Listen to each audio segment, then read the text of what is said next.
awak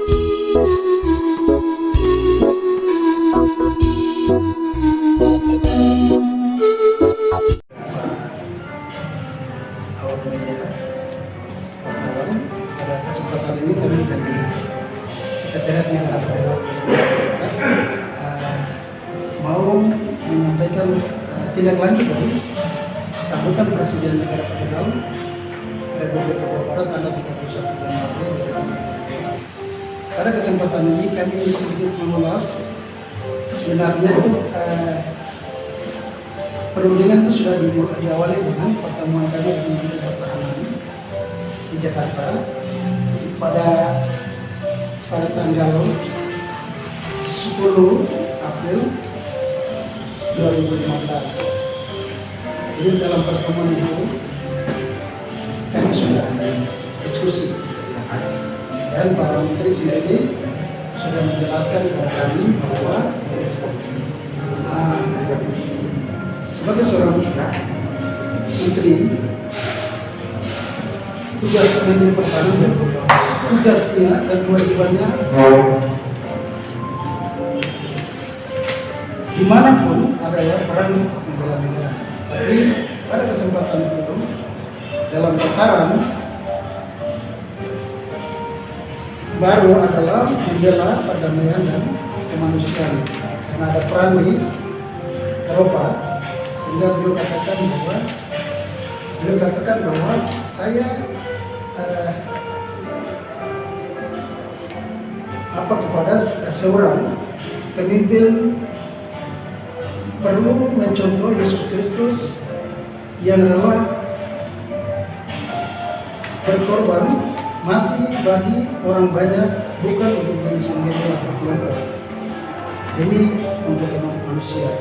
Beliau sampaikan itu hal itu selama 2 kali. Sehingga waktu kami pulang, kami setelah konferensi pers kami ditahan oleh polisi. Sampai hari ini status kami tidak jelas.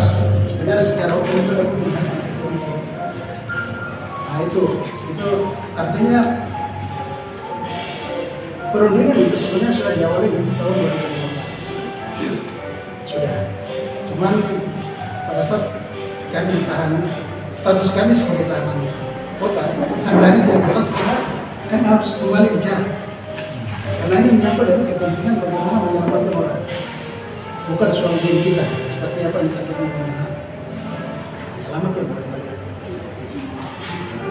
Jadi pada kesempatan ini kami lebih fokus kepada apa yang diminta oleh Presiden Negara Federal Barat adalah bagaimana pemerintah Indonesia, Presiden dan Kabinet Indonesia Maju dapat membuka diri untuk membahas dan bisa ada perundingan. Memang syarat-syarat perundingan itu kami sudah siapkan. Pertama itu apa?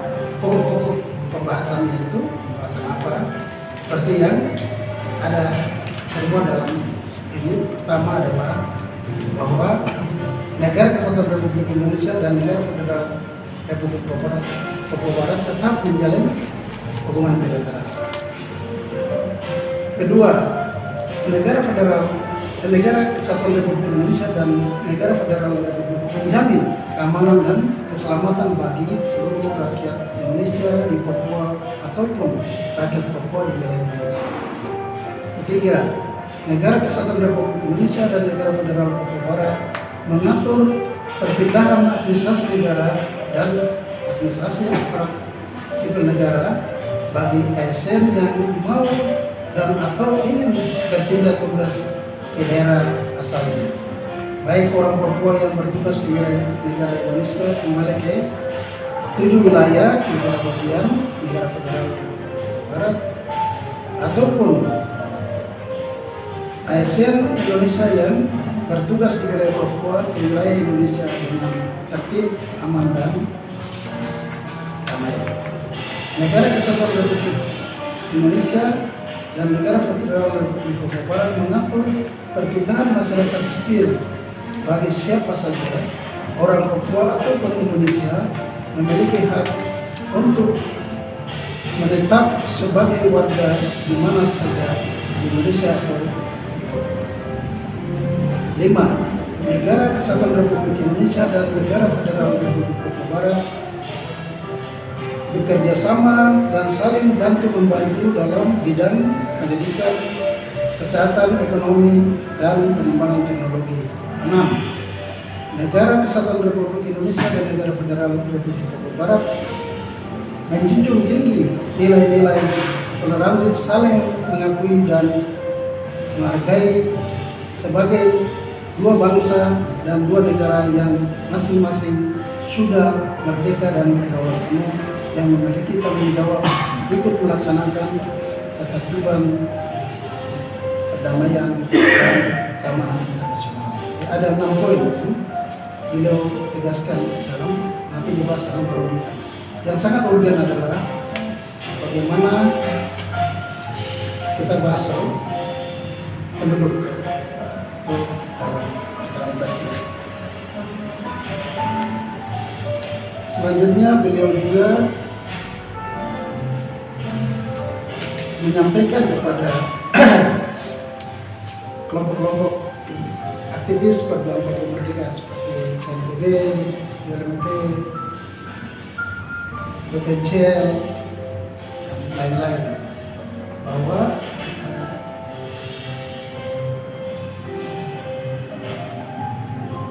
tidak bisa diterima karena mereka bukan negara berdaulat oleh organisasi internasional seperti ACP, MSG, dan Pasifik Pro. Itu ketegasannya disampaikan lewat media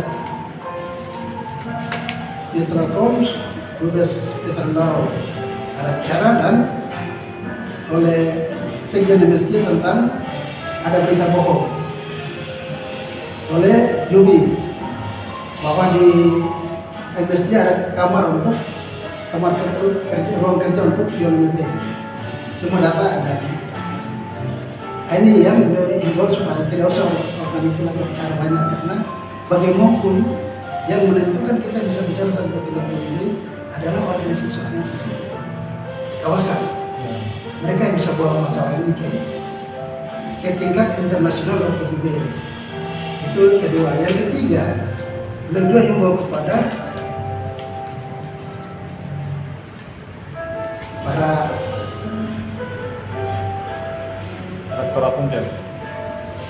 beliau mengimbau kepada para generasi muda, mahasiswa, mahasiswi di perguruan tinggi negeri dan swasta di tanah Papua, kaum intelektual dan pejabat pemerintah, orang asli Papua dan non Papua yang akan menjadi partner kerja di pemerintah.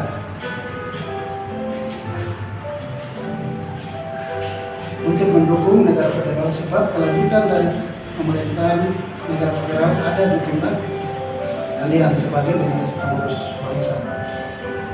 Dan kami sebagai generasi tua hanya mengantar sampai pada pengakuan secara DUB dari NKRI dan UNITA.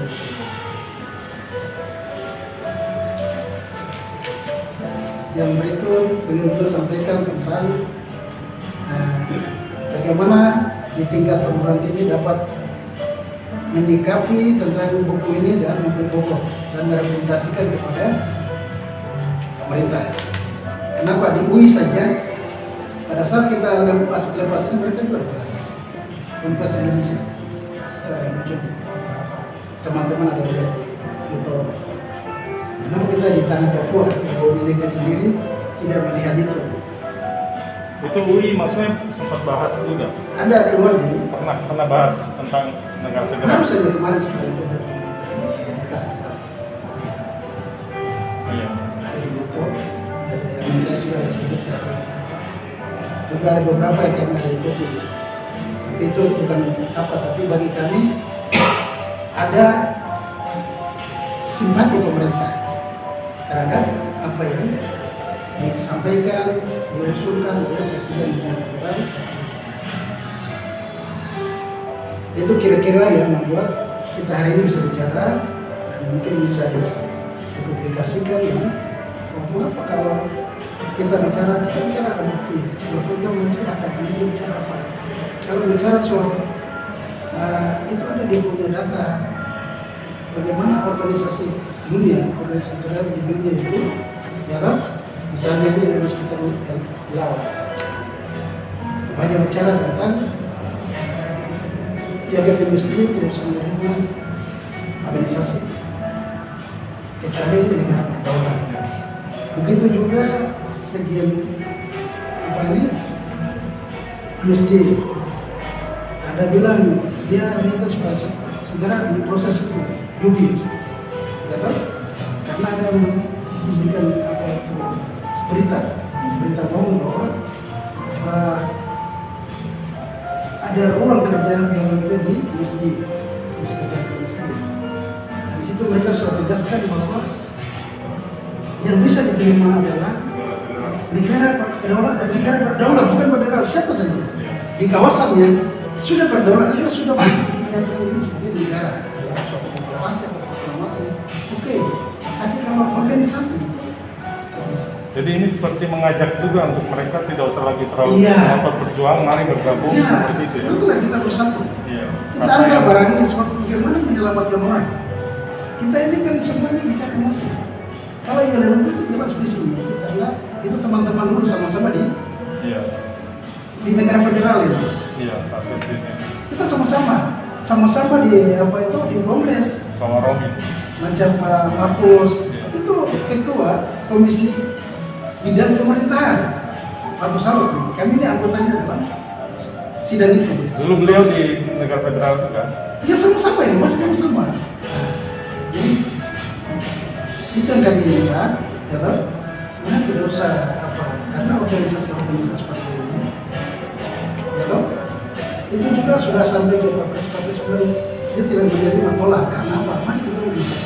Karena negara baru bisa bicara, organisasi tidak bisa bicara negara sampai hari ini, ya toh. OPM yang kita ini dulu OPM. Saya OPM dari tahun 70. Ditahan proses dari tahun 70 kan bisa dapat kesempatan sampai ke PBB. Kenapa? Di kawasan yang tidak bisa terima karena itu organisasi.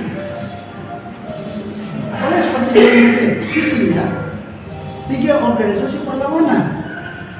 Itu berarti dia tuh melawan pemerintah kedaulatan Indonesia ini kan, ya toh. Sama saya kok bicara dalam kerangka apa? Sudah visinya jelaskan. Makanya kan sudah sampai ke Pak Presiden Polisi tersebut.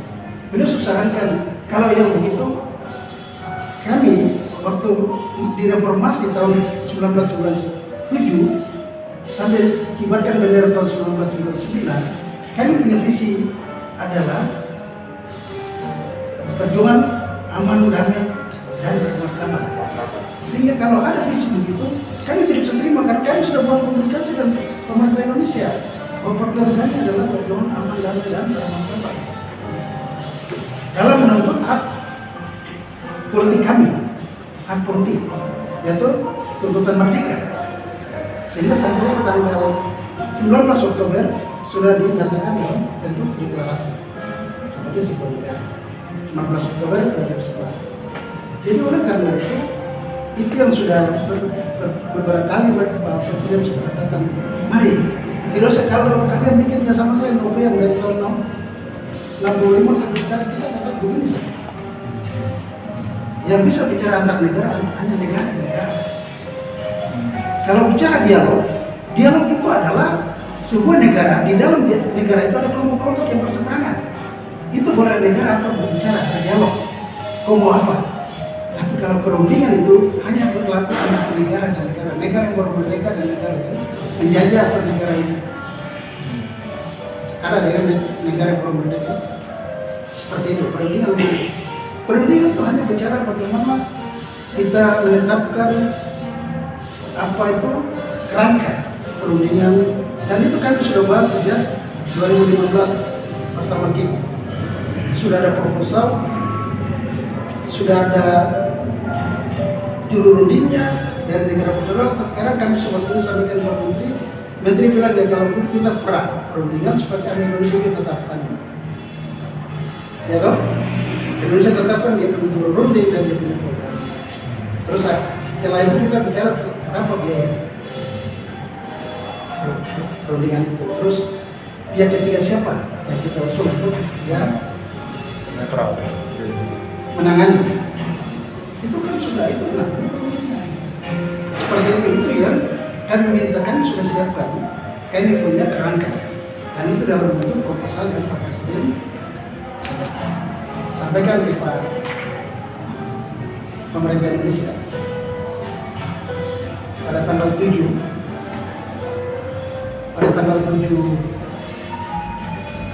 Oktober 2020 ya? Ya, sudah disampaikan ini proposal. Nah, sekarang kami berharap pemerintah Indonesia bisa membuka ini. Karena apapun yang paling urgent adalah bicara penduduk, keselamatan penduduk. Belanda dan Indonesia juga yang pertama, Belanda dan Indonesia bicara penduduk. Penduduk yang berkhianat itu dia taruh di mana? Belanda yang pakai untuk mempertahankan Indonesia sebagai wilayah Belanda. Akhirnya apa ya? Ada, misalnya ada sebagian orang Indonesia di Suriname, di Fiji, itu mereka yang mengkhianati perjuangan bangsa Indonesia, orang Indonesia. Ya toh? Kalau orang Belanda sendiri, ya dia pulang ke kampung halamannya. Seperti itu ya kita bicara di Papua. Kalau orang Indonesia misalnya terjadi perundingan, bisa pulang. Tapi yang orang Papua yang anti kemerdekaan Papua itu masalah di sini. Itu disebut pengkhianat? Iya itu yang namanya pengkhianat. Nah itu masalahnya di situ. Siapa yang bertanggung jawab? Kenapa kita harus bicara? Sebab 60 tahun ini orang-orang di hutan di rimba ini yang sekarang terus berkuantan itu sudah sakit hati sekali. Kalau kita tidak bicara baik-baik, ya toh, keselamatan mereka ini siapa yang bertanggung jawab? Itu ada di situ. Itu hanya bagian kita. Yang lainnya bisa sehingga Pak Presiden minta lewat media tolong diekspos dan nanti setelah itu kita akan menyurat. Sebenarnya kita tidak perlu menyurat ke pemerintah Indonesia lagi karena go internasional kita sudah ada ini sudah ada. Cuman kami berpikir lagi wilayah Indonesia, wilayah Papua ini negara federal itu tidak seperti Timor Leste. Itu masalah. Kita bicara begini, tapi besok kita berdiri sama-sama. Ketika terjadi intervensi internasional, lawan kita adalah dua, ya toh? Intervensi internasional dan mereka yang sakit hati. Sobat masuk, apa yang terjadi? Kita mulai kemana? Ini masalah. Itu yang dipikirkan diharapkan oleh para pemimpin negara federal, Republik Papua dan Presiden negara federal Republik Papua Barat supaya pemerintah Indonesia dengan kabinet Indonesia Maju mari kita bicara. Yang sebenarnya sudah diawali tahun 2015. Kira-kira itu yang dimaksud dari pertemuan hari ini. Baik, ini saya mau tanya, kalau bicara negara ini kan perlu ada pengakuan dari negara-negara lain. Nah, negara-negara luar yang sudah mengaku soal negara federal ini siapa? Negara luar mengaku atau tidak itu urusannya negara federal. Tapi yang penting dalam satu proses pengakuan beliau pertama itu adalah negara penjajah, itu adalah hukum internasional atau negara yang selama ini ada di tempat itu. Misalnya sekarang Indonesia sudah ada di sini, ya. Mau terima Indonesia harus melalui karena persoalan yang urgen adalah penduduk. Itu yang Belanda pernah lakukan di Indonesia setelah merdeka 1949 harus mereka duduk perundingan meja bunda ya mereka bahas. Nah, maksud saya untuk diakui sebagai sebuah negara kan ada wilayah, mata uang, lagu kebangsaan, rakyat, terus pengakuan negara-negara sekitar. Nah, yang pengakuan ini dari mana? Sebenarnya begini, saya mau kasih tahu. Kemarin kan saya sudah itu rahasia negara kami. Kami kan sudah yang namanya tahun 2021 kami sudah go internasional. Jelas dalam tahun 2021 sampai sekarang itu sudah ada komunikasi. Yang kami sekarang bilang itu Indonesia mau terima itu apa, mau perundingan. Kita bicara damai, bicara manusia. So kalau itu terjadi, ya toh, perundingan itu pengakuan kan bisa saja kawasan. Ya toh, kawasan semua sudah siap. Oke, satu lagi. Saya ingat tahun 2000 atau 2001 Pak Presiden Pak Forkopimda itu pernah ngomong bahwa beliau pamit tidak lagi membangun komunikasi dengan pemerintah pusat karena 2 kali suratnya itu tidak ditanggapi oleh Pak Presiden.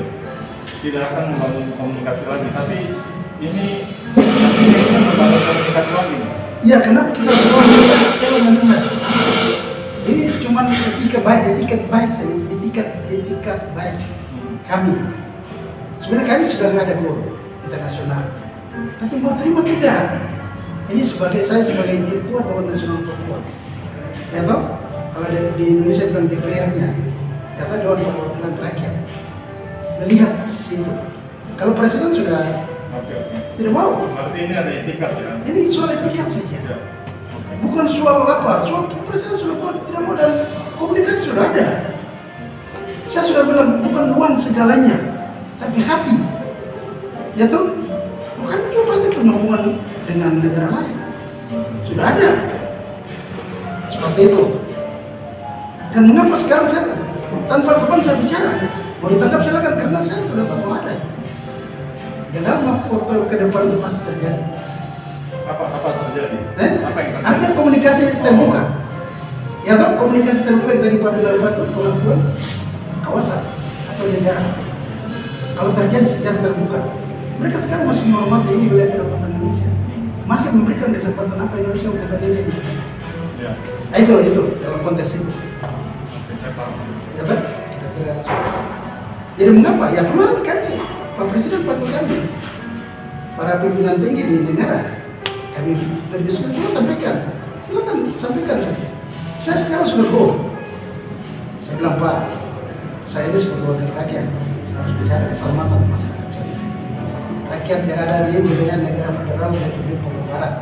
Saya ketua Dewan Nasional Papua Barat, saya harus berbicara. Presiden sudah, saya bicara. Tapi dorong tidak dengar, silakan. Ya toh?